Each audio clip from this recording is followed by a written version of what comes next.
Bismillah ar-Rahman ar-Rahim. Now with the main headlines.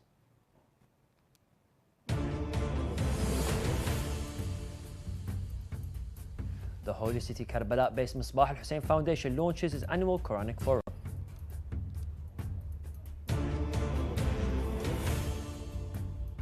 As part of the Ramadan campaign, Shirazi affiliated centers in Afghanistan distribute food baskets to needy families. $2 million investment to enhance activities of Quran teaching Nia app.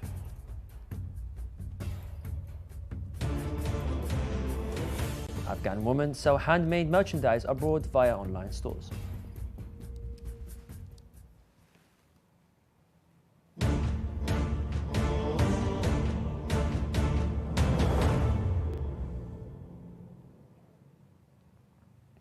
Assalamu alaikum wa rahmatullahi wa barakatuh, dear viewers. This is Ayub Nouinou Dawood and you're watching Shia Waves live from London, only on Imam Hussein TV 3.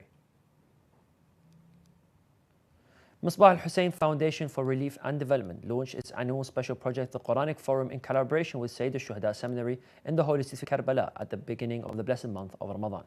The director of the foundation, Abdul Sahib al-Kishwan, stated to Shia Waves agency that the Quranic Forum includes a series of Quranic and theological lessons and lectures presented by a group of reciters and specialized scholars in the Islamic sciences to the youth in Karbala.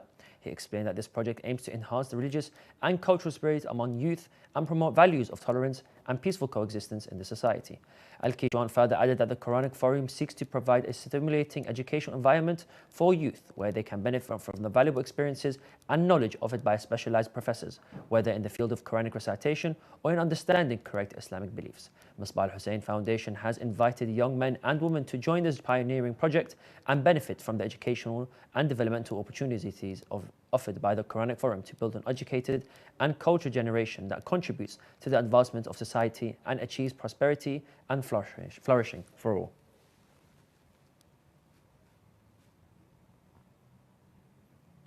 On the beginning of the month of mercy, the month of Ramadan, the Office of the Supreme Religious Authority, His Eminence Grand Ayatollah Sayyid Sadiq al-Hussein al-Shirazi, in collaboration with Al-Kawthar Cultural Charitable Foundation, launched a humanitarian initiative. Food baskets were distributed by Al-Kawthar Charitable Foundation under the supervision and sponsorship of the Office of Grand Ayatollah Shirazi in Mazar al-Sharif in Afghanistan to help people cope with the difficult living conditions.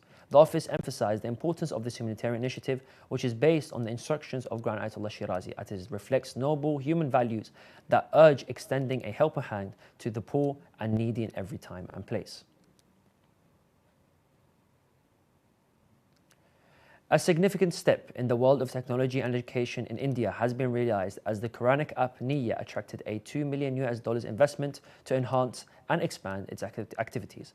This specialized application focuses on teaching the Holy Quran and its interpretation, aiming to empower Muslims to have a deeper understanding of the Quranic meanings and apply them in their daily lives. This move is part of the company's strategy to improve user experience and provide distinguished educational content that meets the needs of Muslims around the world. The support for the app comes from Vernex and CRU28 capital companies, which recognize the importance of developing this growing sector and enhancing a comprehensive and simplified understanding of the Quran and its interpretation.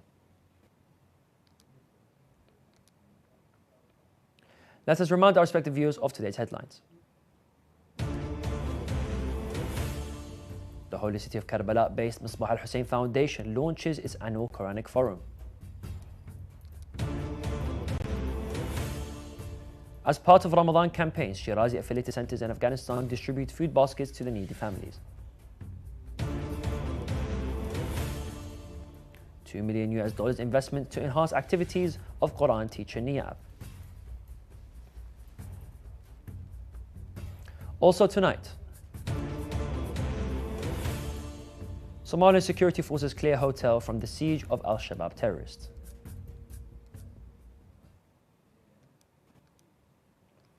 A company in Kabul is helping women artisans to sell their handmade crafts globally through online stores. Khama Press reported the company has created online platforms for many talented female artisans to showcase and sell their products, including traditional Afghan clothing, jewelry, engraving, and paintings. Additionally, women-led businesses like Laura Fashion are actively involved in designing and sewing Afghan clothes with a focus on serving Afghan citizens living abroad due to limiting purchasing power. Domestically, many women are now exporting their products abroad, leading to an increase in women turning to handicraft as a means of income.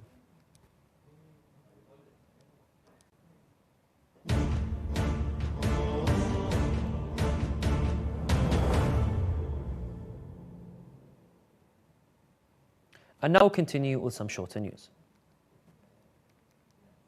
Survivors from a sinking rubber dinghy rescued in the central Mediterranean Sea have revealed that around 60 individuals who set off from Libya with them a week prior tragically perished during the voyage. SOS Mediterranean announced on Thursday that in collaboration with the Italian Coast Guard, they had saved 25 individuals in a critical state the day before.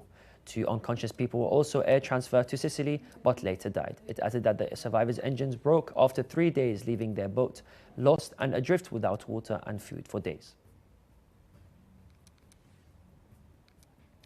The United Nations highlighted on Thursday that the need for reconstruction in Gaza after the conflict and warned that it could take years to clear the nearly 23 million metric tons or 25 million tons of debris generated by the destruction. It also stressed clearing up unexploded ordnance contamination, noting that the mine action partners are carrying out some assessments of explosive threats and educating the public about the risks.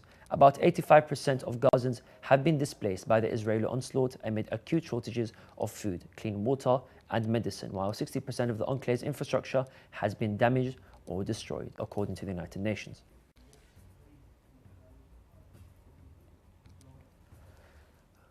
Thousands of farmers gathered in New Delhi to demand legislation for minimum support prices for all crops and other demands last month. Farmers' unions from Punjab called for a march to Delhi. They clashed with police when attempting to enter Haryana. They have been camping at the Punjab-Haryana borders since then. Farmers at the rally have stressed the need for the ruling party to listen to their voice, with speakers at the rally stating that their fight will continue until the demands are met.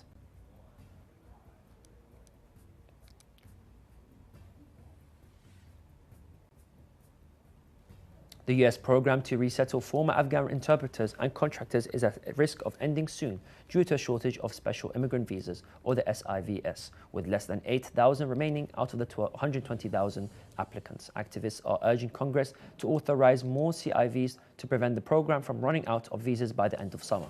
The US has issued a record 39,000 SIVs in 2023, but the demand still exceeds the supply. The State Department asked Congress to authorize additional SIVs, with a proposal for 20,000 new SIVs receiving some support.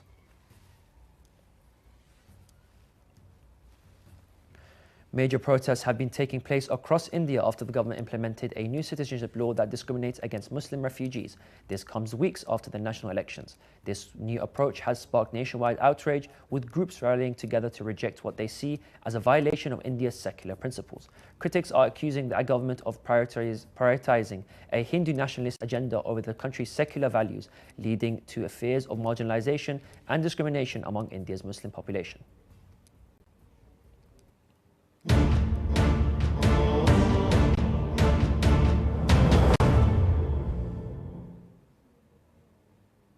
A 13-hour siege of a popular hotel near government buildings in Somalia's capital Mogadishu has come to an end after the Al-Shabaab fighters who had taken control of the building were eliminated by security forces. Several media have confirmed.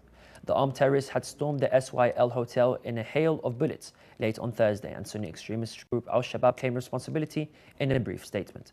As part of the attack, a suicide bomber drove a car loaded with explosives in front of the hotel, killing at least 5 people. Many people were injured, including government spokesman Farhan Jamali and journalists and several lawmakers.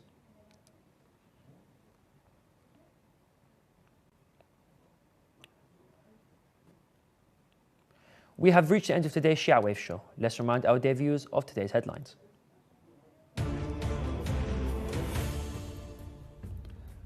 The Holy City of Karbala-based Imam Hussein Foundation for Relief and Development launches its annual Quranic Forum.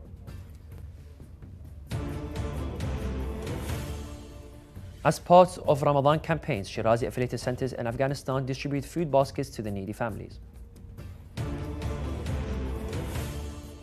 $2 million investment to enhance activities of Quran teaching Nia app.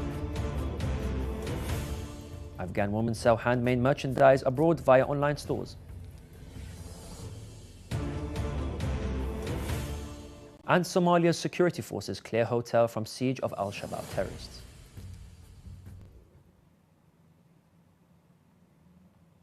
You can view the latest news on the Shia Waves website, and you can send news of your city or country to be published on a news agency. Contact us on the numbers at the bottom of the screen. Thank you for watching, and we pray to Allah the Almighty to hasten the reappearance of the Master of our time. Wassalamu alaikum wa rahmatullahi wa barakatuh.